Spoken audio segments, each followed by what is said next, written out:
మేడ్చల్ జిల్లా మల్కాజ్గిరి కమిషనరేట్ పరిధిలోని కేసర పోలీస్ స్టేషన్లో డీసీపీ శ్రీధర్ మీడియా సమావేశం ఏర్పాటు చేశారు. ఈ సందర్భంగా ఆయన మాట్లాడుతూ 4 రోజుల క్రితం బాధితుడిపై దాడి చేసి 15 గ్రాముల గోల్డ్, షిఫ్ట్ కార్, 6 సెల్ ఫోన్లు, ఒక స్కూటీ స్వాధీనం చేసుకున్నారు.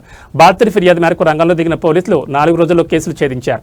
7 నిందితులు ఒకరు తప్పించుకోగా 6 అదుపులోకి తీసుకుని రిమాండ్కు తరలించారు.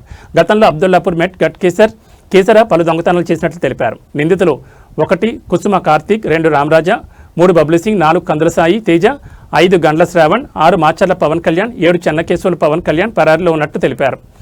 అందరూ వరంగల్ ప్రాంతానికి చెందినవారు. గ్రైండర్ యాప్ ద్వారా పరిచయం చేసుకుని గేలను టార్గెట్ చేస్తూ వారిని దోచుకుంటున్నారు. వారిని వీడియోలు, ఫోటోలు తీస్తూ బ్లాక్మెయిల్ చేస్తూ వారి వద్ద ఉన్న సొత్తును బ్లాక్మెయిల్కి పాల్పడుతున్నారు. సోషల్ మీడియా, ప్రైవేట్ యాప్ మోజులో పడొద్దని, యువత అప్రమత్తంగా ఉండాలని డీసీపీ సిహెచ్ శ్రీధర్ సూచించారు.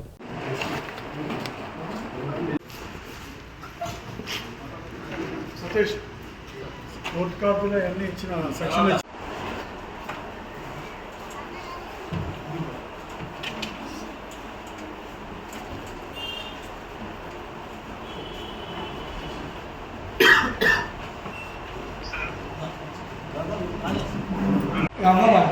సీరియల్ ఎక్కువ పటాపట వస్తున్నాయి.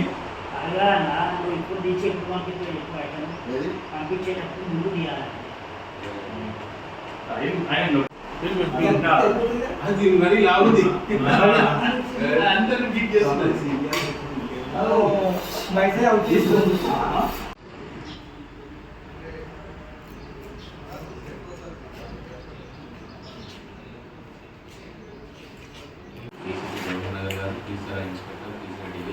మరియు ఎస్ఐలు అందరినీ కూడా మల్కాజ్గిరి పోలీస్ కమిషనరేట్ సిటీ తరఫున అభినందించడం జరుగుతుంది.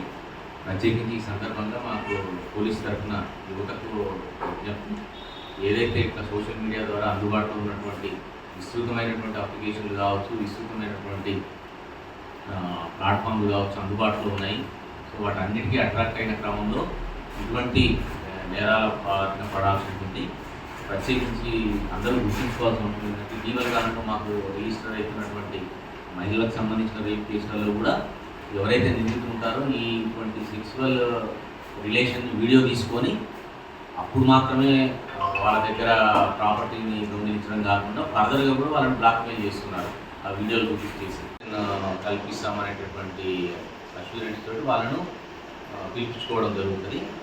దీనిలో భాగంగా వాళ్ళు ఎవరైతే నిందితుల్లో ఉన్న గ్రూప్లో మొదటగా ఒక వ్యక్తి మాత్రం ఎవరైతే ఆ యాప్లో వీళ్ళని సంప్రదించాడో అతని దగ్గరికి వెళ్ళి మాట్లాడడం జరుగుతుంది. అతను ఎక్కడైనా వాళ్ళు ఉన్న టౌన్ సిటీని బట్టి నిర్మానుష్య ప్రాంతానికి తీసుకెళ్ళిన అనంతరం అక్కడ ఇతనితో ఫిజికల్ రిలేషన్ గురించి అన్నట్టుగా ఎవరైతే విక్టిమ్ ఉంటారో వాళ్ళ దుస్తులు కూడా తీసేసి వీడియో తీసుకోవడం జరుగుతుంది.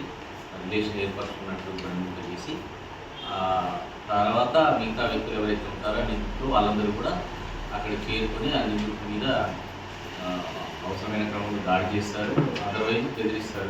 నేరాల బారిన పడినటువంటి బాధితులు ఎవరైతే ఉంటారో దయచేసి పోలీస్ తరఫున అష్యూరెన్స్ ఇవ్వడం జరుగుతుంది. వాళ్ళ పేరు కానీ వివరాలు కానీ ఎక్కడా కూడా సొసైటీకి తెలియపరచబడవు. అవన్నీ కూడా గోప్యంగా ఉంచడం జరుగుతాయి. ఎంతసేపటికి పోలీస్ యొక్క ఆలోచన నిందితులు పట్టుకొని అరెస్ట్ చేసి వాళ్ళని జైల్లో వేయడం ద్వారా నేరాలను నివారించవచ్చనే కానీ బాధితులకు ఎట్టి పరిస్థితుల్లో కూడా పోలీస్ తరఫునగా ఎటువంటి దయచేసి పేరు పబ్లిష్ చేయదని చెప్పేసి టెలికాస్ట్ చేయదని చెప్పేసి విజ్ఞప్తి చేస్తున్నాను. అది ఈ కేసు ఫిర్యాదు నమోదు చేసుకున్న అనంతరం దర్యాప్తు చేపట్టిన కేసు పోలీస్ ఏసీపీ గవర్నర్ గారి ఆధ్వర్యంలో దర్యాప్తు చేపట్టి మాకు అందుబాటులో ఉన్న క్లూస్ ద్వారా దాన్ని డెవలప్ చేసుకుంటూ వెళ్ళిన క్రమంలో 7 నిందితులను నేరానికి పాల్పడినట్టుగా గుర్తించడం జరిగింది. వారంతా కూడా వరంగల్కు చెందినటువంటి సాయి శ్రీనివాస్, రాజ్ కుమార్, తర్వాత రామ్ రాజా, బబ్లూ సింగ్,